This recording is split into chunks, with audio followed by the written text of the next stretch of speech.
Shalom Bracha, nous poursuivons avec un nouveau Pérec, le 5e Pérec à la première Mishnah. La Mishnah nous enseigne Meshilim Perot Derech Haruba B'Yom Tov. Le jour du Yom Tov, on pourra faire tomber des fruits par la fenêtre le jour de Yom Tov.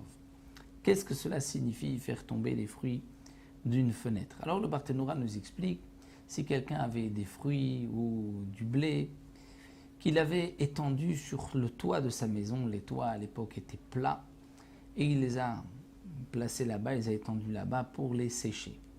Et il voit que la pluie approche.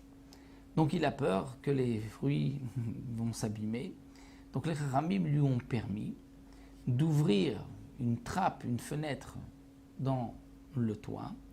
Donc c'est-à-dire la trappe, bien sûr pas fabriquée, mais si déjà la trappe est existante, donc on va faire tomber, ce que les Chachamim ont permis, c'est de faire tomber les fruits à travers cette fenêtre, cette trappe, et les fruits vont tomber par terre. Donc on ne pourra pas par une fenêtre, parce que si c'est une fenêtre, généralement, une fenêtre dans le mur, il faut soulever les fruits pour les faire passer par la fenêtre, même si on veut les envoyer, si on a dans le toit, donc à côté une fenêtre, et on a un étage à côté, donc où on pourrait mettre les fruits et ils ne prendront pas la pluie. Là, on ne peut pas, nous précise le Barthénoura, parce qu'il faut soulever les fruits et les faire passer par la fenêtre. Mais lorsque c'est une trappe dans le plafond, on n'a rien besoin de soulever, juste on pousse les fruits qui vont tomber.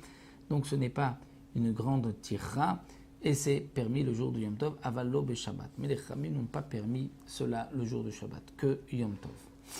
De même, on mechassim perot bakelim pnei adelev. Si on voit que la pluie arrive, on pourra recouvrir les fruits qui sont sur le toit pour ne pas qu'ils se mouillent avec des ustensiles. On pourra prendre des ustensiles, les renverser, les mettre sur le kéli et on ne dira pas que cet homme-là se fatigue le jour de Yom Tov alors que cette fatigue ne va pas lui servir Yom Tov. C'est que simplement il veut garder les fruits secs pour la suite, mais ce n'est pas pour le besoin de Yom Tov. Donc pourquoi les Chachamim lui ont permis? Le Barthénoura nous explique, c'est parce que il y a un Hefsed Mamon, une perte d'argent. À cause de cette perte d'argent, les Chachamim lui ont permis donc d'agir ainsi et de couvrir les fruits, même si c'est une fatigue supplémentaire qui normalement est interdite Yom Tov. De même,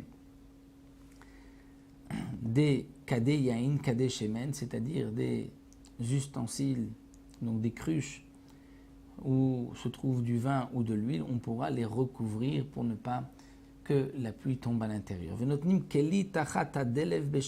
Et on pourra mettre un keli pour récupérer la pluie lorsqu'il pleut et que le plafond n'est pas bien isolé et qu'il y a de l'eau qui tombe dans la maison. On pourra mettre un ustensile, un seau sous les gouttes afin que le seau récupère les gouttes de pluie pour ne pas que la pluie abîme la maison. Et dès que le kéli est plein, on le videra et on le remettra pour récupérer donc l'eau qui tombe dans la maison. Nous arrêtons là, on se retrouvera avec une prochaine Mishnah qui est une Mishnah bien connue concernant toutes les interdictions Midei Rabbanan le jour de Yom Tov, tous les shoots que nous verrons Bezrat Hashem, comme danser, taper des mains, la fameuse Mishnah, c'est dans la Mishnah Bet de ce Pérec.